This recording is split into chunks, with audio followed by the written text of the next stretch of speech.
If you've missed the boat on buying a home in 2023, should you take the plunge in the new year? After all, prices of residential units have risen by 30% and in some pockets by as much as 50% in the last 2.5 years since the end of the pandemic. And renting a home has become equally or even more expensive. On the urban agenda, we ask, will India's housing market continue to gallop in 2024? How much further will prices rise? And how do we ensure that a home does not become unaffordable for middle-income families? We have three diverse views covered today. CMD of India's leading developer, Prestige Group, Mr. Irfan Razak. Also joining us, Anuj Puri, the founder and chairman of Anarock, and Amit Bhagat, CEO and managing director at ASK Property Investment Advisors. Mr. Razak, did 2023 beat your own expectations? I believe that the teams have worked hard and they've really delivered the results that we were expecting. And yes, of course, you say we beat it. We've given a guidance in the beginning of the financial year of March 23, April 23, and then we have still got one more quarter to go. And we have, in 9 months, we've finished, touched that target of what we had said we'll do in the beginning of the year. So that's probably saying we beat the target. Okay. And initially when we started, I said 20% on the overall last year's target of 13,000 and said 16,000. And I think we've reached that figure in December itself. Anuj, did you expect the calendar year to end on such a high note? So first of all, Manisha, very happy New Year to you and to all your viewers and to all the panelists. I think we couldn't have started this year better than what Mr. Razak's statement is, that I've completed the full 12 months target in the first 9 months itself. I think that, is the sentiment across the board on the residential. Clearly, it has been a pleasant surprise. I didn't think that we would be 31% over 2022, which was a very strong close.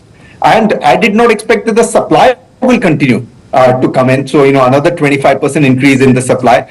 But Manisha, more than the sales and the supply, what really took me by surprise was the continuing investment by quality developers in buying land parcels, in getting new raw material, in adding the land to their portfolio. And this has been the highest ever buying of land in 2023. And as we go through it, one other thing that I would really give credit to the developers this time, Manisha, whilst the prices have gone up, but I can tell you is that it is still very much range bound.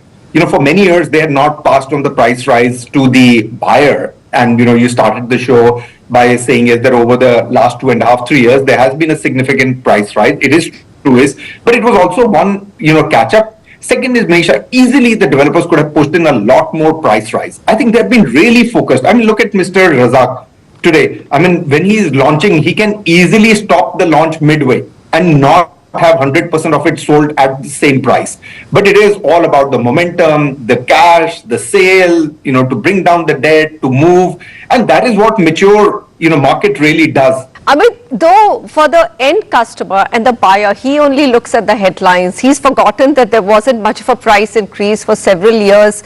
In the pandemic, you actually saw some slippage in prices and softening in prices. They're only looking at the fact that, oh my God, a Gurugram has gone up by 50%, a whopping amount. Whitefield has gone out of whack. There's high-tech city in Hyderabad, which is trading at unthought of prices today. Do you believe that developers have been modest when it comes to raising prices? So I think you'll have to look at every city very differently. If you look at NCR, the inventory overhang is the lowest. Secondly, if you look at the consolidation which has happened in NCR as compared to Bangalore or Mumbai, I think the consolidation is maximum in NCR. And because of that reason, the price increase has been the highest. Inventory overhang the lowest, consolidation maximum. So developers have been able to raise the prices because there is a fear of missing out also. I must add here that NRI investors are back. We thought it is a pure user-driven market now, and investors are not coming back. But NRI investors are also back.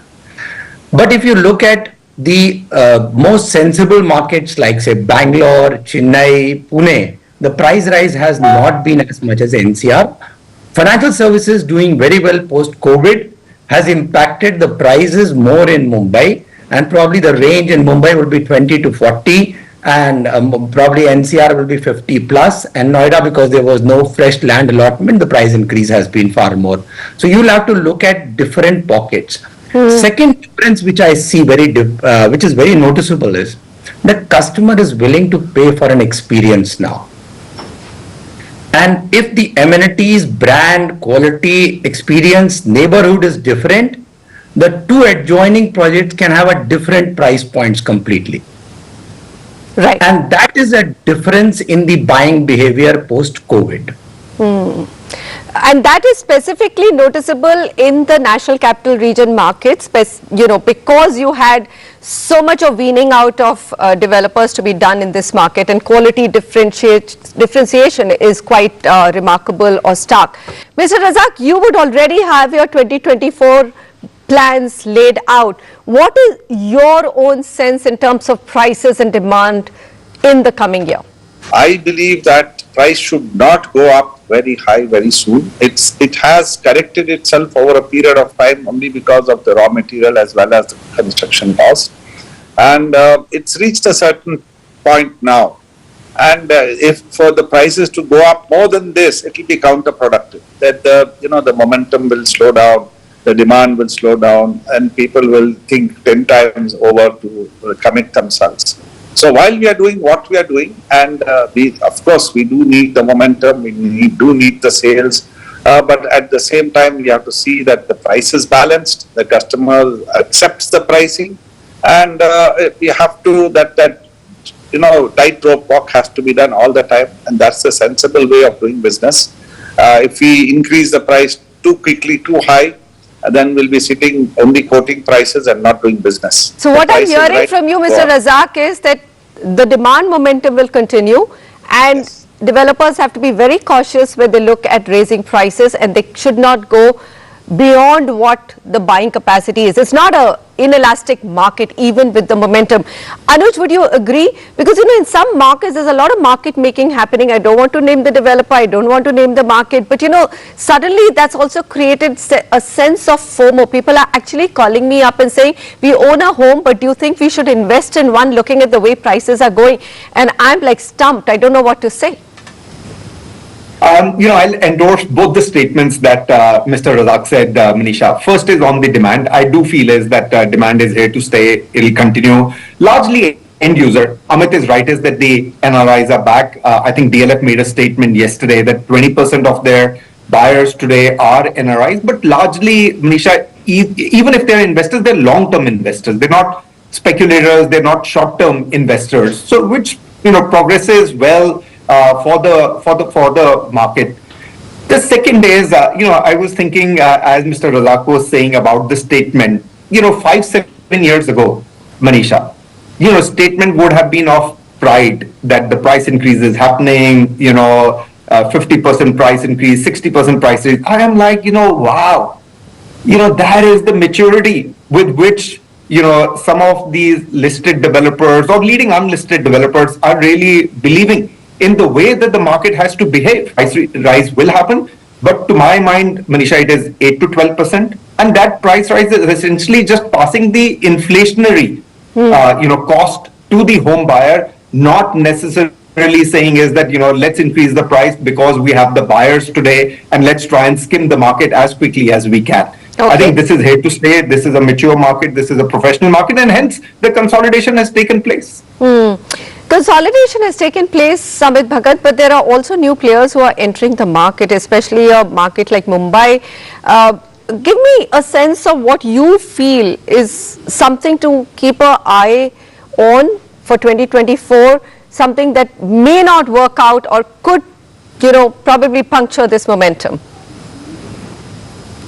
I think there are two things. Consolidation is inevitable, and players like Mr. Razak will continue to gain at the cost of the weaker players. And if you look at the top 35 players, 15 listed, 20 unlisted, you will notice that their market share is around 28 to 30%. But if you go to US, the top 7 cities, the top 15 home builders are responsible for almost 70% of the multi-story condominium market. Our consolidation will not be in that range, but I am very confident that these 35 players who are 28% of the primary market in top 7 cities will definitely become 40% of the market in the next 7 odd years. And Okay. to answer your point on what can puncture the market is actually how global markets, if there is a recession and continues to be a scare on the job market in the knowledge economy, I think that may, probably not puncture, but slightly delay the absorption, impact the absorption.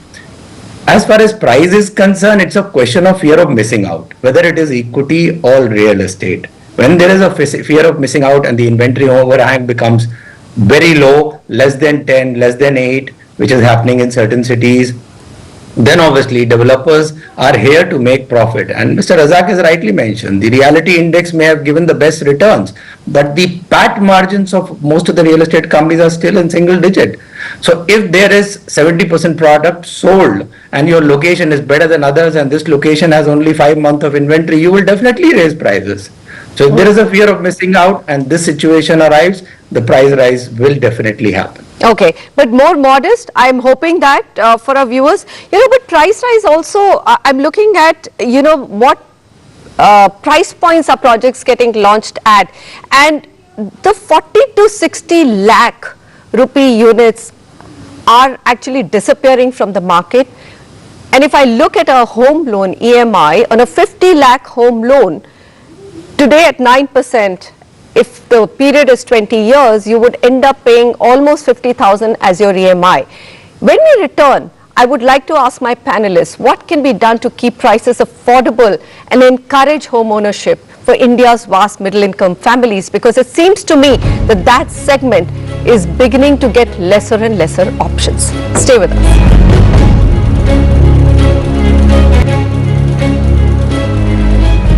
We are crystal ball gazing India's housing market, which has had a bumper 2023. Welcome back, everyone, and let's get to what can keep housing markets affordable for Indian families after the 30 to 50% hike seen across top 7 cities in the last 2.5-3 years. Anuj, would you like to take that question first?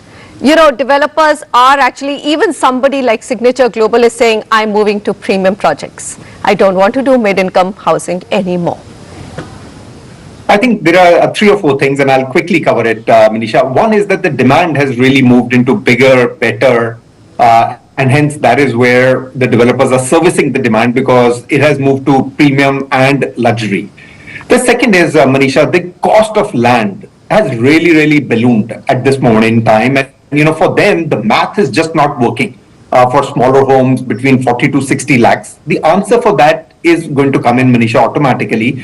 Because there is new infrastructure that India is putting in. The more and more infrastructure that comes in, you will see more land parcels opening up. As a result of it, the land prices will come down and hence, the residential will become even more affordable.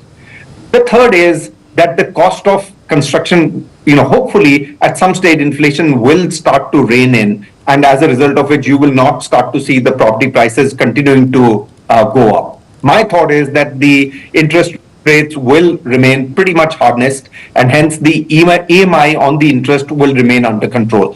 The biggest thing hence, Manisha, is the land, and because of the expensive land, it is becoming difficult for many of the developers to be able to deliver mid-level housing. But I do find that solution in the infrastructure of India getting laid as we speak today, and hence land prices over a period of time coming under control. Amit, is that your expectation as well? Because we have seen a lot of infrastructure development, and unfortunately, you have a elevated Sona Expressway. 5,000 rupees per square foot there goes up to 8,000 rupees per square foot. So it's really not getting cheaper. In fact, infrastructure seems to be leading to more expensive homes because now they're better connected areas. No, so I think we need satellite towns, whether it is Nandi Hills or Zevar or Greater Noida or Sona proper Sona, not Sona Road, or Panvel. I think every city needs satellite towns, well-connected satellite towns. When manufacturing picks up, blue-collar jobs pick up, the affordable housing demand is very much intact. if inflation can be reined in and EMIs don't go up, the affordable housing can only be produced in these satellite towns, not in the main cities because of land cost. Mr. Razak, final word from you. Yeah, Do you think that will see, happen? Because, this year inflation seems to be sticky. We are in an election year. We're not likely to see, maybe as early a turnaround in interest rates as we were hoping for. What else then? Will you get cheaper land parcels if infrastructure improves? Will you look for them? Very rightly said, as infrastructure improves, in fact, the land price will actually go up. It won't go down. But the important part is the bottom of the pyramid. That's where the maximum amount of demand with urbanization, rapid urbanization and all of that happening. The demand is coming from the middle income group. Now earlier 40 to 60 lakhs was considered as a mid-income group housing project and you could easily build and sell at that time. Now that 40 to 60 has actually gone up to 80 to 100 because you just can't make two ends meet. You can't do a great development and at the same time get land and also construction cost and all of it to match it. But at the same time, we need to see that they are takers for it. So that balance goes on, and like you rightly said, that 5,000 rupees a square foot, now it's become history. Now that it's gone up to say 6,000, 6,500, 7,500, maybe certain areas 8,000. That's only a function of cost of land, cost of construction. And we would love to do more of the cheaper housing in the sense, and one thing, I just returned back from my site visit. What I started 4 years ago exactly, thinking it's a mid-income group housing and it's affordable housing and all of it. More so, we were even availing the tax exemption of that 50 square meter house. I just walked out of that project. It looks pretty amazing. Now suddenly it's become a premium development. What we sold for 4,500 and 5,000, my customers, if they do want to sell, are definitely going to get 8,000 and 8,500. I will not tell the name of the project because that's how it is. By the time you start and end, the price has gone up. And the biggest beneficiary is the customer. So I still haven't got a solution from you, sir. I don't think there's a solution. There was a time when we were talking about 10 lakhs and 20 lakhs home. Now we started talking of 40 to 60. And now that's gone up to 80 to 100. Okay. So what I'm hearing is that maybe the growth and increase in per capita income will change the definition of our middle income families and make, help them grow and let the affordability be within the range of their buying capacity. Well, that's a big wish list that we will end this right at the beginning of the 2024 Housing Market Outlook show. Gentlemen, thank you very much for joining me. Thank you so much. Lovely. Thank you. Well, it seems like there's no stopping the march upwards of India's residential sector. Excellent news for economic growth, but we still need to solve the puzzle for affordable housing. Goodbye and thanks so much for watching.